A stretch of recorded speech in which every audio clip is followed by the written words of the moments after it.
اسلام آباد high court نے وزیر اعظم عمران خان کو خفیہ دستاویزات پبلک کرنے سے روک دیا ہے۔ مزید جانتے ہیں ڈان نیوز کے نمائندے طاہر نصیر سے۔ طاہر بتائیے گا اسلام آباد ہائی کورٹ نے کیا حکم جاری کیا ہے؟ جی دیکھیں، اسلام آباد ہائی کورٹ میں وزیر اعظم عمران خان کی جانب خفیہ خط کے معاملے پر کیس کی سماعت چیف جسٹس اسلام آباد ہائی کورٹ اطہر رمضان نے کی۔ عدالت نے فریقین کو ہدایت کے ساتھ درخواست میں بتا دی ہے۔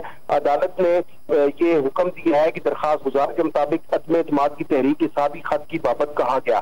عدالت نے 4 صفحات پر مشتمل جو اپنا حکم نامہ جاری کیا ہے، اس میں یہ بھی کہا گیا ہے کہ وزیر اعظم کو سیکرٹ معلومات پبلک کرنے سے روکنے کی درخواست پر حکم دیا گیا کہ امید ہے وزیر اعظم حلف کی خلاف ورزی میں کوئی بھی معلومات پبلک نہیں کریں گے۔